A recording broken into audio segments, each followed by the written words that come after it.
ان اللہ عالم غیب السماوات والارض انہ علیم بذات الصدور والذی جعلکم خلائف فی الارض فمن کفر فعلیہ کفرہ ولا یزید الکافرین کفرہم عند ربہم الا مقتا۔ پچھلے سبق کے اختتام میں اللہ رب العالمین نے یہ بات ذکر کی تھی کہ اولم نعمرکم ما یتذکر فیہ من تذکر وجاءکم النذیر، کہ کیا اللہ نے آپ کو اتنی عمر نہیں دی تھی کہ آپ اگر اس عمر کے اندر نصیحت حاصل کرنا چاہتے تو آپ کے لیے نصیحت حاصل کرنا بہت آسان تھا۔ اس بات میں کوئی شک نہیں کہ اللہ نے ہر انسان کو جس سے اللہ نے پوچھنا ہے، جس کا حساب کتاب ہونا ہے، اللہ نے اس کو اتنی عمر ضرور دی ہوتی ہے کہ اگر وہ نصیحت حاصل کرنا چاہے تو وہ کر سکتا ہے، کیونکہ اللہ اسی وقت ہی پوچھتے ہیں جب انسان شعور کی عمر تک پہنچ جاتا ہے، اور اس کے بعد بھی اگر اس کا شعور اس کو ہے، عقل اس کو ہے، ذہن اس کا ٹھیک ہے، تب اگر ذہنی توازن نہیں ٹھیک پھر بھی اللہ نہیں پوچھتے۔ اللہ ایسے لوگوں کو ویسے مرفوع کریم کیا ہے جن کا ذہنی توازن نہیں صحیح۔ تو یہاں اللہ نے فرمایا تھا کہ کیا آپ کو اللہ نے اتنی عمر نہیں دی جس میں آپ نصیحت حاصل کر سکو، تو وہاں پر کافر کہیں گے اللہ ہمیں ایک مرتبہ اور موقع دے۔ اللہ فرما رہے ان اللہ عالم غیب السماوات والارض، اللہ کو نا آسمانوں اور زمین کے غیبوں کا علم ہے، اور تمہارے سینوں کے اندر جو چیز ہے اللہ کو اس کا بھی علم ہے۔ اللہ کو اس چیز کا پتہ ہے کہ اگر میں نے آپ کو دوبارہ بھی بھیجا تو تب بھی آپ نے کچھ نہیں کرنا۔ وَلَوْ رُدُّوا لَعَادُوا لِمَا نُهُوا عَنْهُ، اللہ فرماتے ہیں تم ایسے بدبخت لوگ ہو کہ اگر میں آپ کو قیامت کے بعد دوبارہ زندگی دے دوں، دنیا کے اندر دوبارہ بھیج دوں، تب بھی آپ لوگ وہی کام کرو گے جو پہلے کرتے رہے، اس لیے کہ اللہ کو معلوم ہے کہ تم لوگوں نے کس طرح زندگی گزارنی ہے، تو اس لیے دوبارہ زندگی دینے کا کوئی فائدہ نہیں ہے۔ جس طرح کہ انسان کوئی خواب دیکھتا ہے، اس کی حالت کیا ہوتی ہے؟ وہ رات کو کتنی مرتبہ توبہ کرتا ہے اور کتنا پختہ ارادہ کرتا ہے کہ اب میں نے نیکی کے کام کرنے شروع کر دینے، لیکن جیسے صبح کی روشنی آتی ہے اس کے سامنے، وہ کہتا ہے یار رات کو تو بڑا ڈر لگا تھا، پتہ نہیں کیسا خواب تھا، وہ سب بھول جاتا ہے۔ تو یہ خواب کی طرح ہی ہوگا وہ بھی،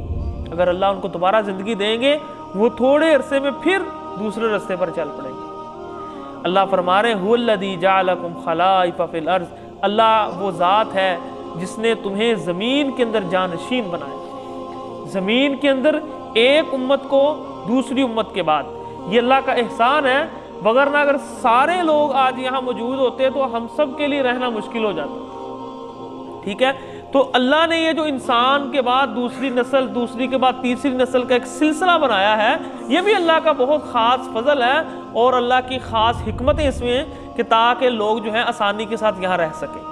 تو اللہ رب العالمین نے انسان کو جانشین بنایا، فمن کفر فعلیہ کفرہ ولا یزید الکافرین کفرہم عند ربہم الا مقتا،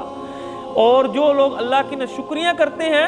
یہ ناشکریاں اللہ کو کسی قسم کا کوئی نقصان نہیں پہنچا سکتی۔ آج اگر یہ ناشکریاں کر کے، اللہ کے نافرمان بن کر، اللہ کے ساتھ شرک کر کے تب بھی ان کو ترقیاں مل رہی ہیں، تو یہ ترقیاں دنیاوی اعتبار سے ہیں، اللہ کے ہاں ان کا کوئی حصہ نہیں ہے، اللہ کے ہاں صرف ناراضگی ہے، جس کا یہاں اللہ نے ذکر کیا وَلَا يَزِيدُ الْكَافِرِينَ كُفْرُهُمْ إِلَّا خَسَارًا، جتنی بھی ترقی کر لیں لیکن کافروں کو ان کی ترقیاں سوائے نقصان کی اور کچھ نہیں دے گی۔ انسان کے اوپر برا وقت آئے تو وہ اللہ کی طرف آتا ہے، لیکن اگر ایک انسان برائی کے راستے پر چل رہا ہے اور اللہ اس کو مزید ترقیوں پر ترقیاں دے رہے ہیں، وہ کبھی ادھر کو نہیں منہ کرتا، تو یہ کیا ہے؟ یہ مزید انسان نیچے کی طرف دھنستا جاتا ہے۔ اللہ فرما رہے قل ارائیتم شرکاءکم الذین تدعون من دون اللہ، اور لوگوں جن کو تم اللہ کے علاوہ شریک بناتے ہو، مجھے دکھاؤ تو صحیح ارونی ماذا خلقوا، انہوں نے اس کائنات کے اندر پیدا کیا کیا ہے، مجھے دکھاؤ ارونی ماذا خلقوا، اللہ کی تخلیق کے اندر ان کا کیا حصہ ہے۔ ام لہم شرک فی السماوات، چلو زمین میں نہیں تو آسمان میں کوئی ان کا حصہ دکھا دو کہ یہ چیز اس ہستی نے پیدا کی ہے، ہم اس لیے اللہ کو چھوڑ کر اس کو پکار رہے ہیں۔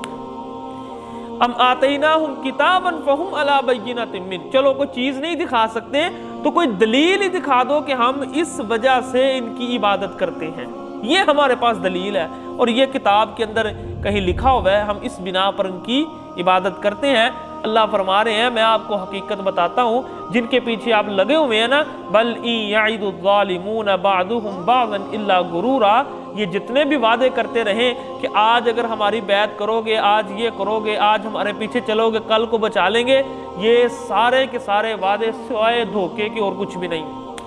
وہ دنیا کے اندر آپ کو دھوکے میں مبتلا کر کے آپ سے فائدے لے رہے ہیں، کل قیامت کے دن آپ کو کچھ نہیں ملے گا، تو یہ سوائے دھوکے کے اور کچھ نہیں۔